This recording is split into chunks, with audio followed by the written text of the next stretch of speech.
All right, so the Finance Minister there, Retšelisitsoe Matlanynane, delivering her inaugural budget statement. And to find out a little bit more about that, we're now joined by SABC News correspondent Rapelang Radebe. Rapelang, I guess all eyes were on her speech because in the end, what she says affects everybody.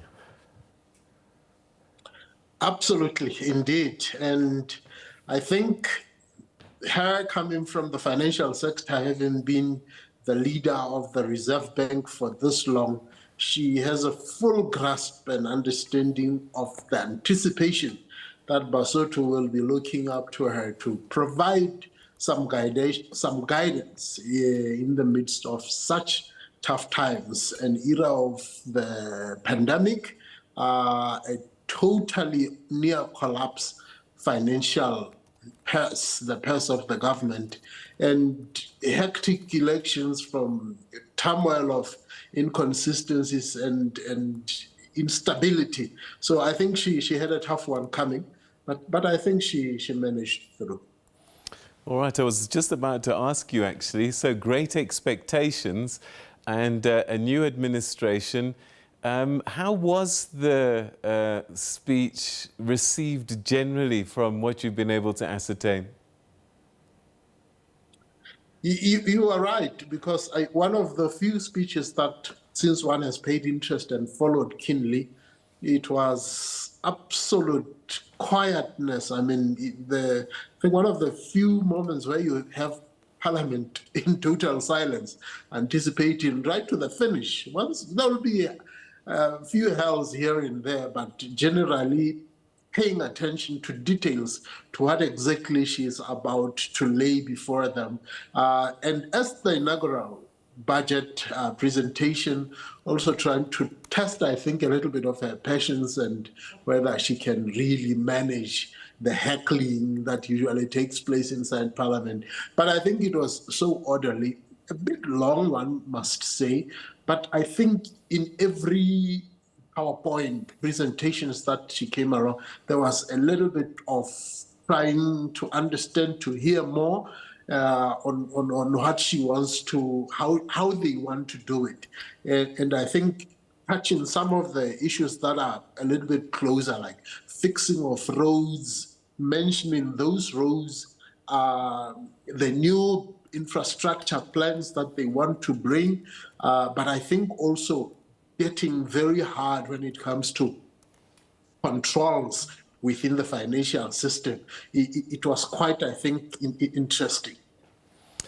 All right, so again, you sort of partly answered my next question, is for citizens, is there anything they can take out of this and say, thank you, Finance Minister?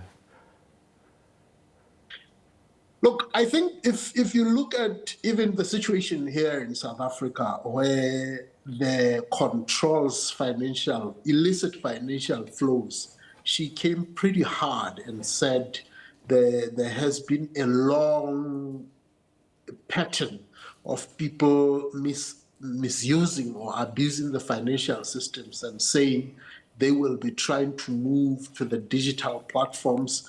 They will try to have an independent institution that will actually deal with procurement, because they want to close all the taps and the loopholes that can potentially come through, because they're saying this has led the nation to great abyss, because saying people no longer now have trust, because people do business, but the arrears are accumulating.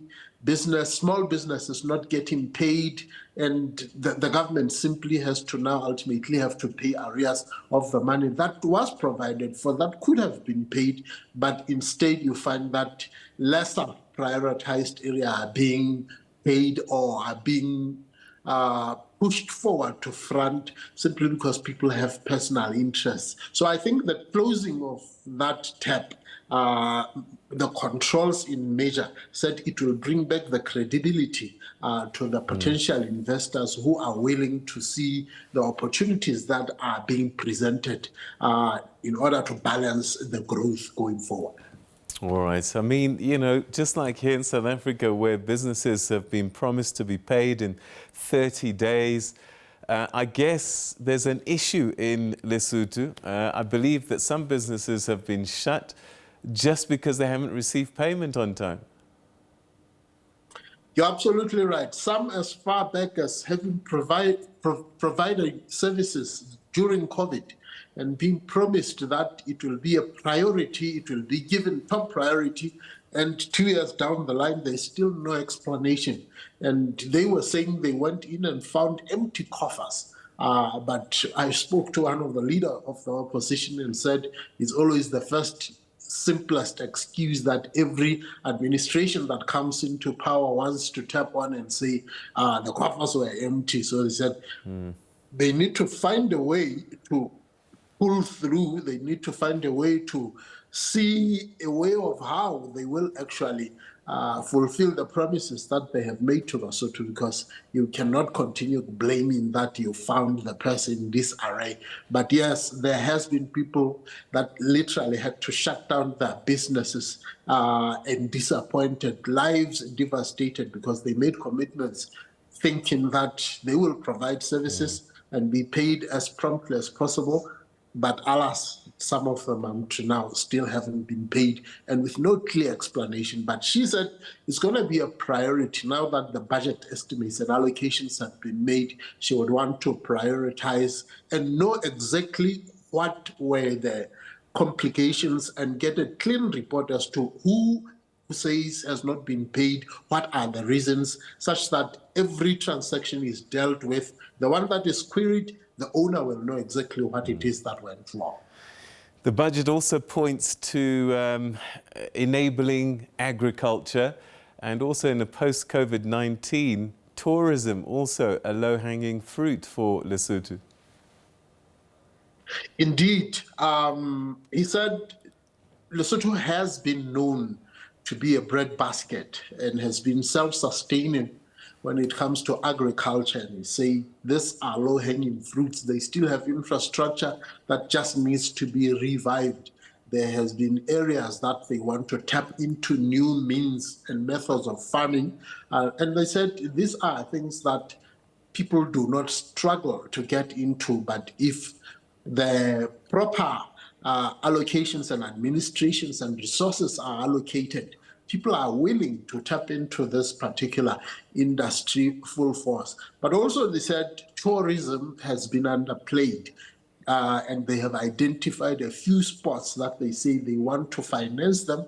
They want to make sure that somebody who comes to Lesotho does not feel like they have to immediately return because nothing attracts them to stay even longer. So the issue of accommodation in key tourist destinations has been prioritized. So this is a way to stimulate investment and economy as a whole, but also tapping, say, they want to take advantage of already existing plans, like, you know, the Highlands Water Scheme, Budihadi, the one President Ramaphosa was saying he will be visiting because it will be opening soon. Said these are huge capital infrastructures that they want to make sure that as they deliver and roll out those infrastructures, Lesotho can actually hop along such that they can maximize on beneficiation, even also from the mines, such that it's a full package.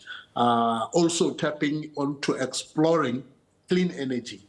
Katsi Dam being one of the biggest dam, they want to turn it also into an hydro, such that they can even be able to give surplus perhaps to South Africa and other neighboring countries, especially as we are facing serious energy deficits. All right, Ntate Radebe, ke a leboga. Thank you so much. Peter, Moshosho Walk, I'm hoping to see you. I will be there. Thanks so much, Yes. brother. And that's where thank you. And that's where we'll leave that for the time being. I've got to say, though, that an interesting tweet from KC Mukoma, who's in Lesotho, raised an interesting point, saying that 40% of Lesotho's budget is actually based on Southern African Custom Union's revenues, and macroeconomically that's quite a risky thing given that these kinds of revenues are not always predictable. So 40% coming through SACU, perhaps not a great thing, and the Finance Minister apparently didn't address that issue at all.